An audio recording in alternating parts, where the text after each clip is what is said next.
Hello, we made it. Big Bend Ranch State Park. We're at the Papalote Nuevo campsite, which is very secluded. You have to have a four-wheel drive vehicle to get here, but we made it after a long drive from Houston. I am in a L322, a 2012 L322 Range Rover HSE Sport. I couldn't ask for a better ride out of this thing. It handled the trailer really well. It did great on the road. I'm sitting on Pirelli Scorpions. They're not off-road tires. I aired them down and it got me where, most people need, kitted out Jeeps or four-wheel drive vehicles to get. And it got us all here safe and very comfortable. So very happy with the Range Rover.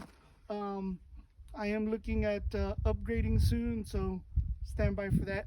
Let's go over to the campsite and I can tell you about my rig.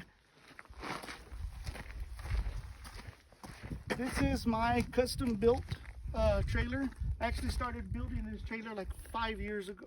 It started as just a cool little project to go with the Raptor that I had at the time, and it has just blossomed into what you see now, which is a full overlanding rig. I have a battery box. I have solar panels to keep my batteries charged up, everything I need, completely off the grid and completely self-sufficient rig. I'm a baller on a budget, so I definitely had to go with the first gen Smitty built XL overlanding tent. It fits us really well as a family. When it's just me and Tiff and Charlotte, all three of us can sleep in there. We're comfortable. We've been through some really serious storms. We've been into where it was 30 degrees and raining, unfortunately, here in Texas, and we stayed comfortable. So super happy with that. The newest addition, though, is really the new 270 awning I got. It's from a company called ARQ. They're based out of Venezuela. It took about 2.5 to 3 months to get it, but there's some serious design features that I really enjoyed about this thing. Let me show it to you. As you can see, it's a freestanding 270. There are no down poles, and it can handle up to 60-mile-an-hour winds. Everything telescopes out, and it gives me about 110 feet of coverage all the way around. It's literally 13.5 feet from this point to that point. So ton of features. One thing I really liked about it that's cool, if you can see under here, it even has built-in LED lights. So it's in the evening time and you're enjoying a cold beer after a long day or hanging out by your site with the family, there's no need to set up lights. It's got them already built into it. Super impressed, super happy. It was a birthday gift to myself. Had to get it done. If you get a chance, go to their website, check them out. Nobody sponsors me. This is just my hobby. It's what I love to do, and I'm getting to enjoy. If you turn around here and pan out this beautiful view because of it this evening with the family.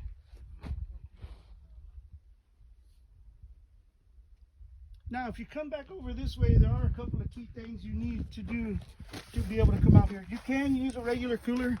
What I found with regular coolers, even with higher end coolers like the Pelican, eventually the ice melts and your food gets waterlogged. So I went with a 12-volt DC camping refrigerator. This is a 53-liter.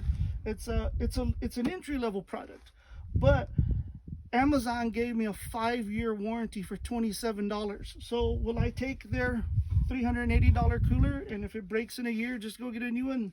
You bet your butt I will.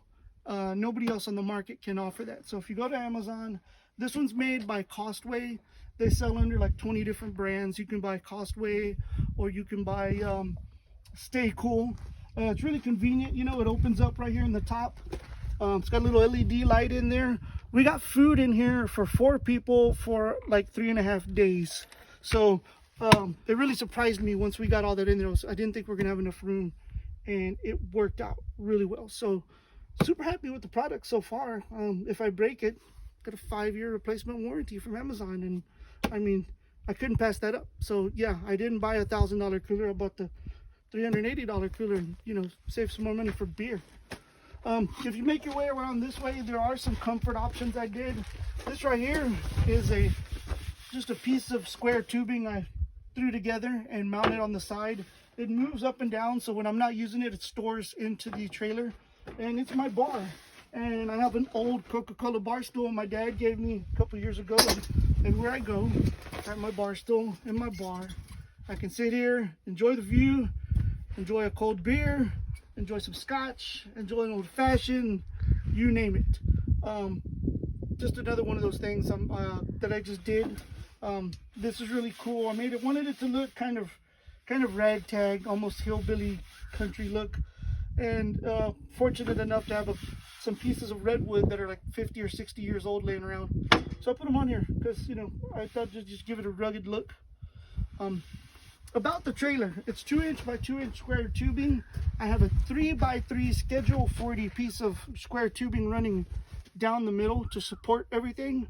It's sitting on 3,500 pound axles, and it's got adapters so that we can mount the Ford Raptor wheels on it.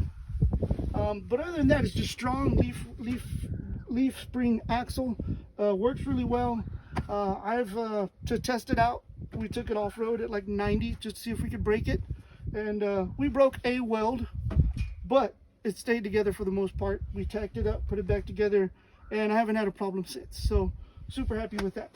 You can't be off-grid without water. Without water, you die. Without water, we all die. So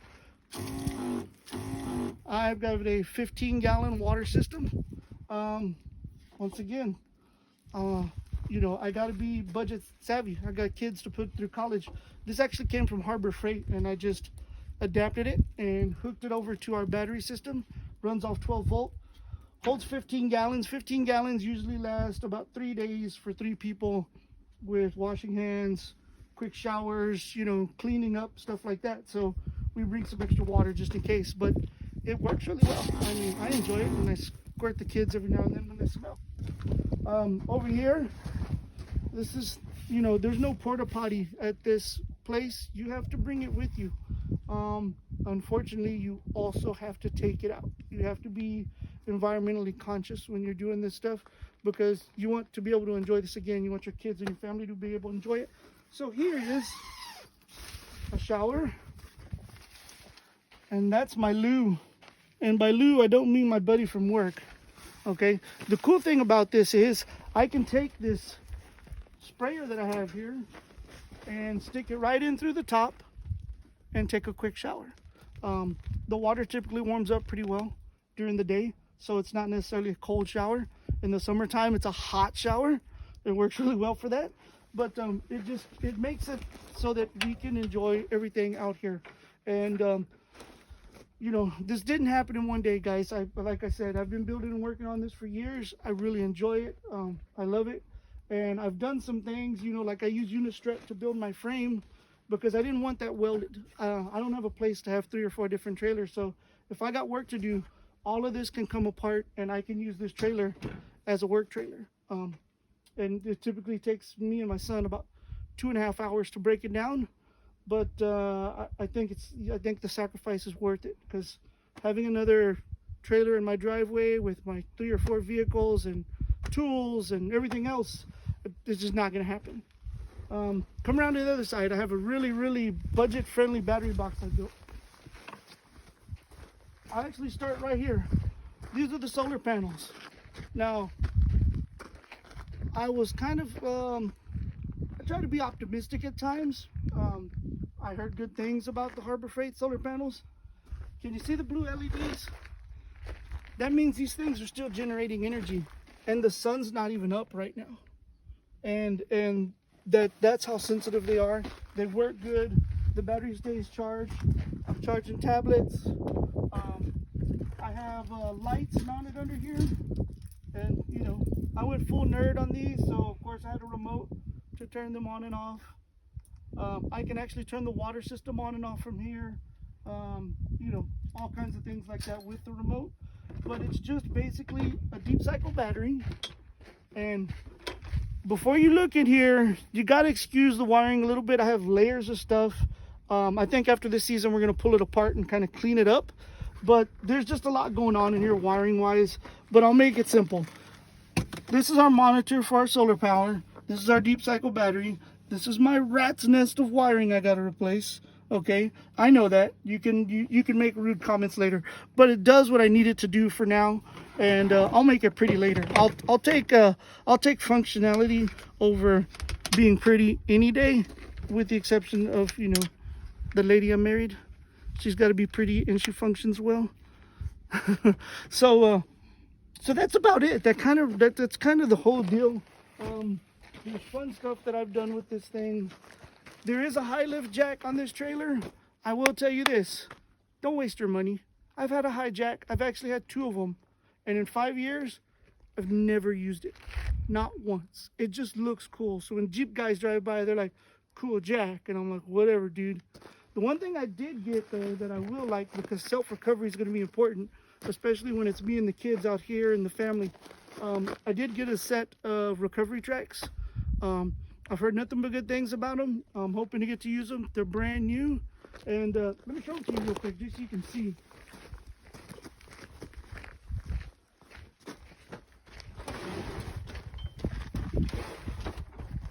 They're mounted right here. Let me slide this back real quick. I think I got some stuff in the way. Anyway, they're mounted right under here. It's stored on the tailgate, and what you'll see is they got these little nubs on them. And if you get stuck in soft sand or dirt or whatever, you basically, you know, make a little hole, slap these so that your tires can grab onto them, and you drive right out. Those are the X-Bull. They're the ones made in China. Once again, I got kids to send to college, so, you know, I gotta save some money. But there's an Aussie that does reviews of all this stuff, and one of his reviews, he tried to compare these to the more expensive brand. And by the end of the review, he said, damn, they're just as good. So once he caved, I said, okay, I'm gonna try them out. So that's why I got the X-Bull product. That's the trailer, that's the build. We're gonna have a great weekend. We just got here, we just started. And if anybody wants to join us, just build a trailer. It only takes like 5 years. So come and hang out with me. I'm gonna get a cold beer and wait for dinner. See you soon.